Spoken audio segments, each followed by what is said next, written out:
Hi guys, welcome to a new video.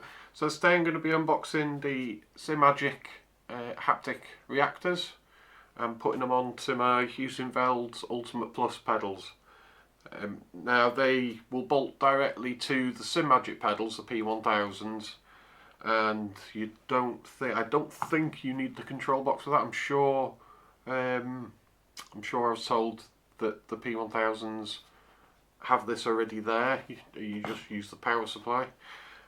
So to attach it to any other pedals, you're going to need adapters. So I've got these 3D printed adapters made by Scott Cameron. He's made a few bits and bobs for me for various things, and so yeah, really excited to get these on. Excuse me. So I got these from Raceanywhere, and it was around £170 all in. That's for 2 reactors, the control box, the power supply and the shipping. And it turned up the next day. They're really good with quick shipping. So where do we start? Right, let's open the box. So this control box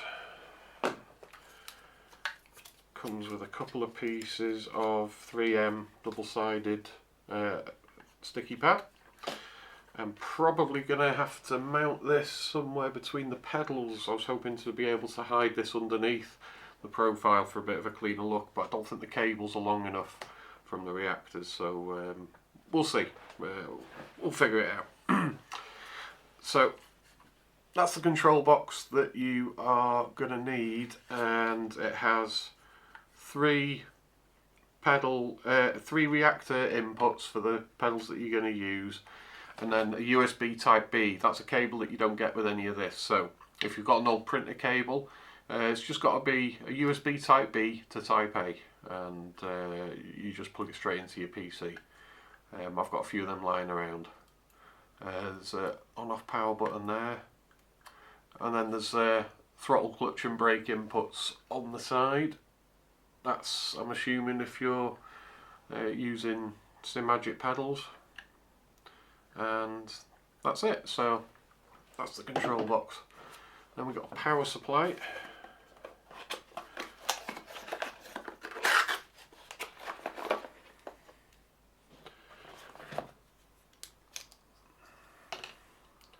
This is your typical 2-pin cable that you would used to use for like PS3, Xbox 360, that sort of thing. Just undo this.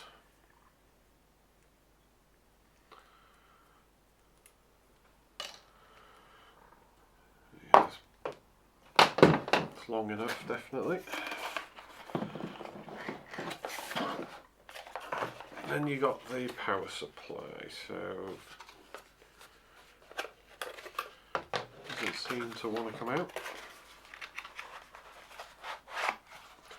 There we go.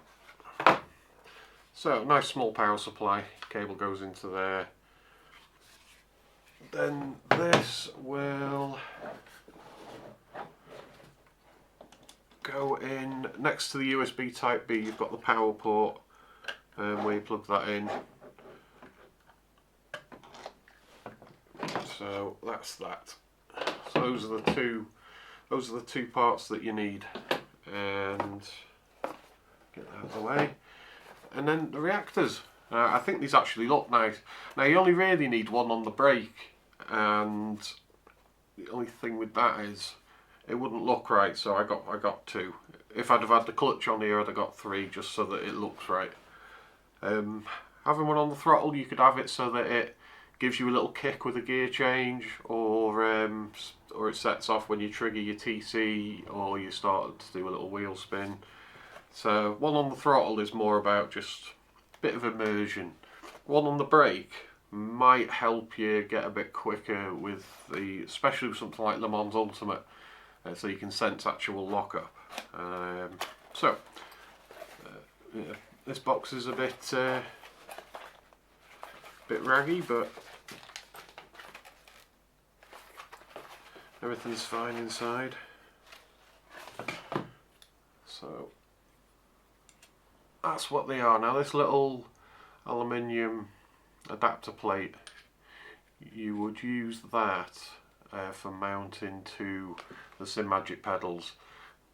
We're not going to need this because we've got the adapters, so I'll just put that to one side.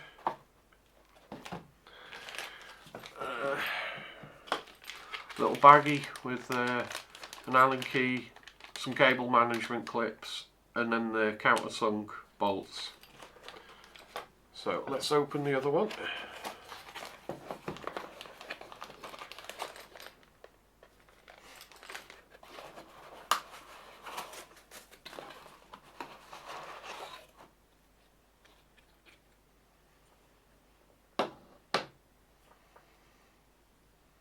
Right, so the length of this cable,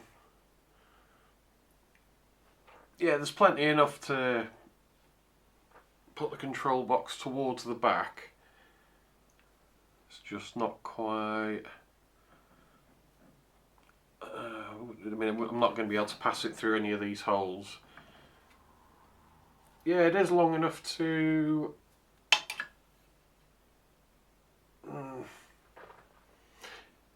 yeah, I'll figure out some tidy cable management afterwards. For now, let's just get everything mounted. So if you shake this, you can feel the thump of the piston in there. So the difference between this and a rumble motor like you would get on, say, the Fanatec wheels, those small motors that they, Fanatec pedals, those little motors, they've got like half of a circle of a pinion on the end of the shaft, and so when that spins it creates a shake. So when it's trying to give you something like a sharp single jolt, a rumble motor has to ramp up its speed really to do that. So with this it works on a similar magnetic system where it'll attract and detract, well, what's the word I'm looking for? It's like a push-pull system. So inside you've got the coil windings, and then there's this piston hollowed out sleeve that gets drawn in to hit this part and then pushed away with magnetic pulses. So a very clever idea. So it's similar to how a motor works, but instead of a rotational force created, it's, you know, a push-pull. So these should feel really nice, and I'm really excited to try them. Right, let's just tidy up.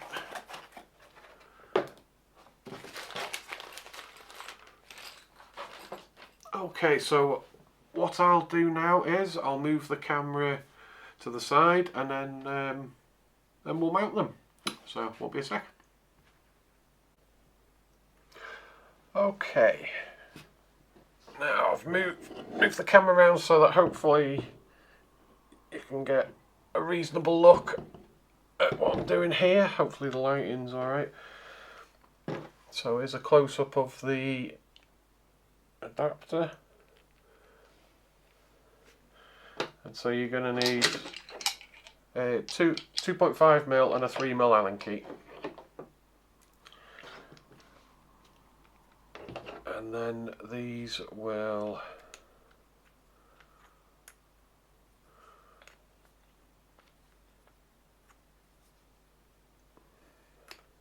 I'm going to attach these so that the cable's coming out of the bottom.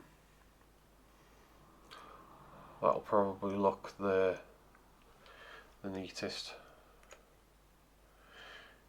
Yeah. Okay, so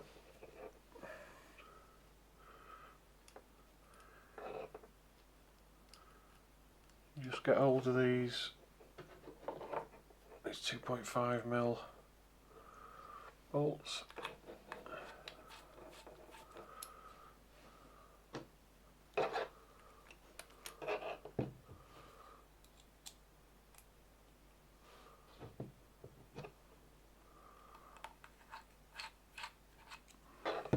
Pop them in.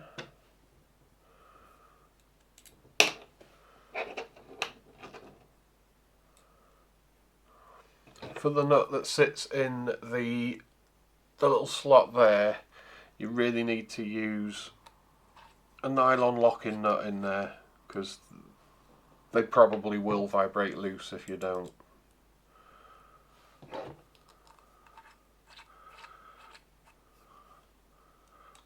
Okay.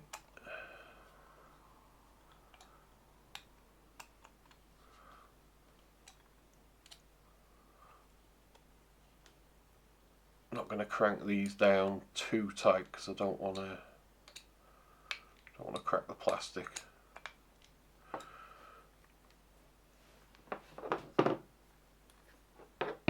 Right, that's one done.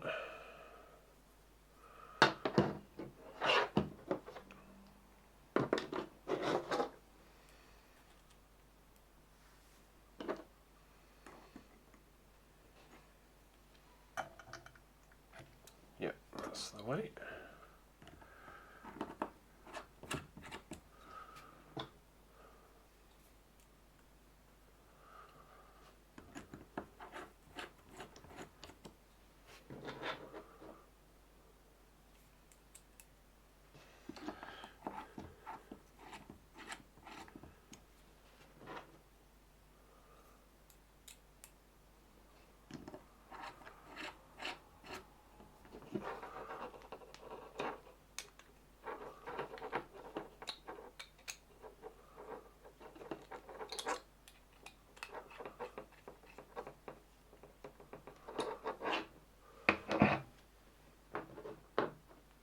Okay, both are done.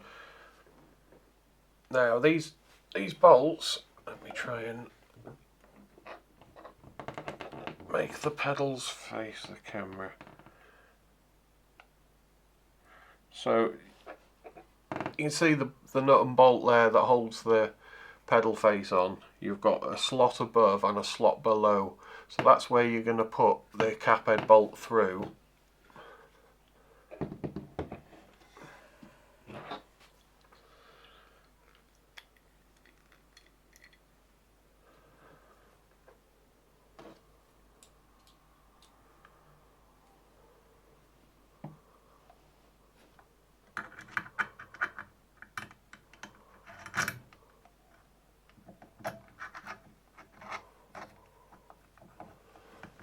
Okay, feel that tightening into the nylon part now.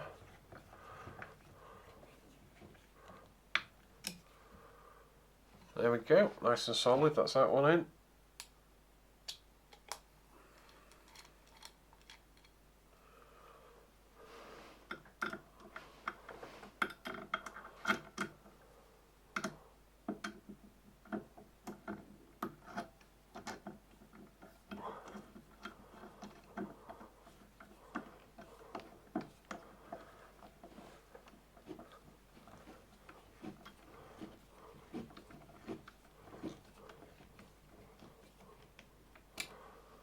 There we go, they're both on.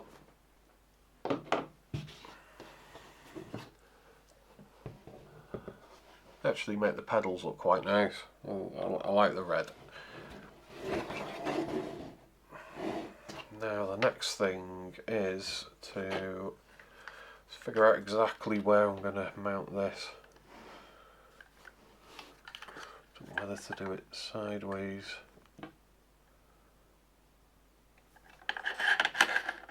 or like that. Maybe like that.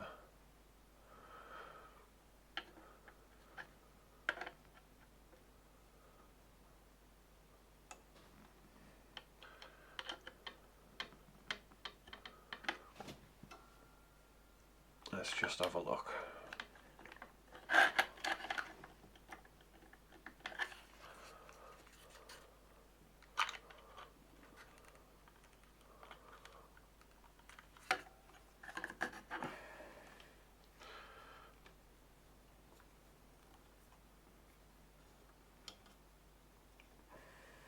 So I can tidy up the cables.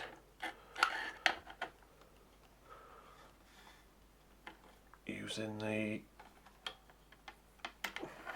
cable clips, hopefully.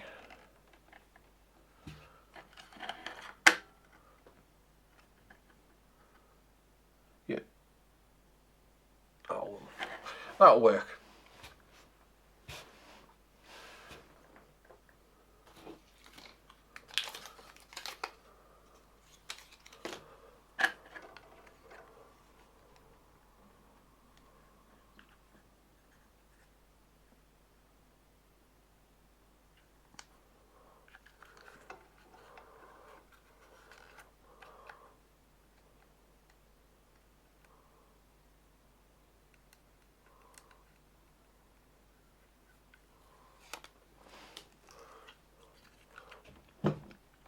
Okay, so rather than do it dead centre, I'm going to do it slightly offset so that these cables, excuse me, so that these two sockets are in line with the centre of the pedal plate.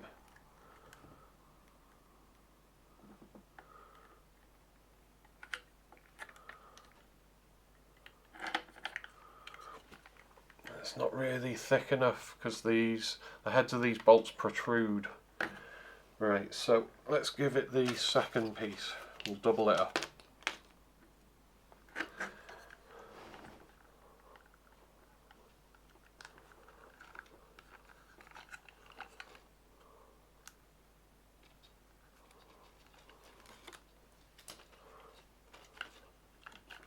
Try again.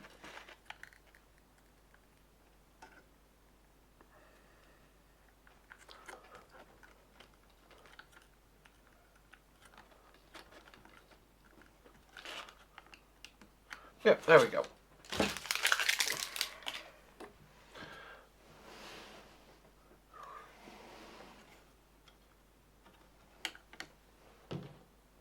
And then I just need to put these cable clips on.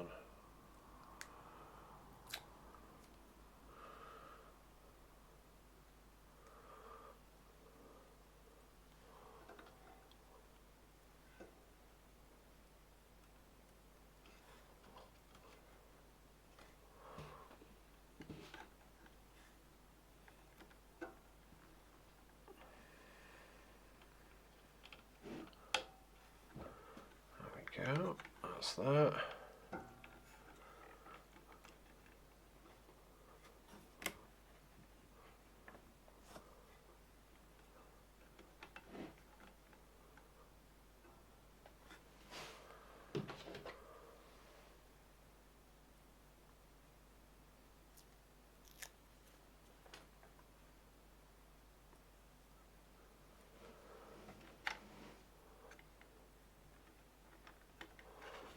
The other one just below it.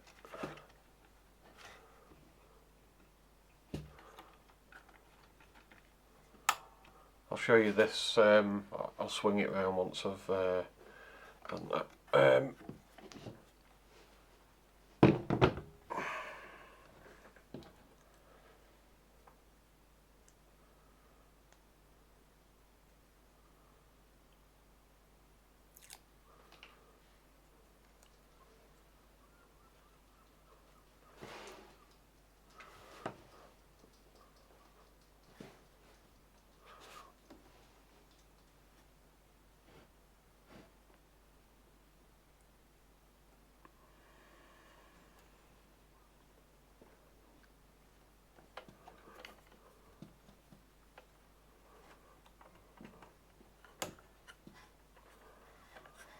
Yeah, and one there.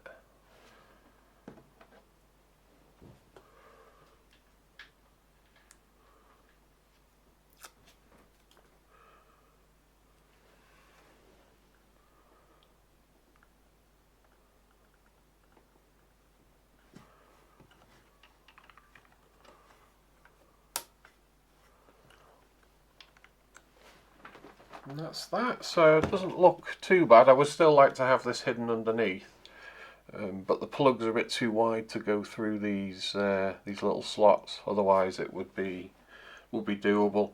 I could cut the cables and solder in some extensions, and then feed the wire through before resoldering. Maybe I might do that in the future, but for now, just want to get it up and running. And that's it. So I need to go and hunt out where I've got those USB Type B cables. There is a bit more of a bit more of a close-up.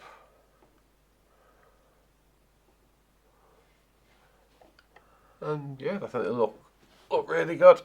Oh, these pedals are heavy. And that's that. So what I'm going to do now is I'm going to fit these onto the rig. I'm going to spend a couple of days messing around with them, see where I end up with the settings.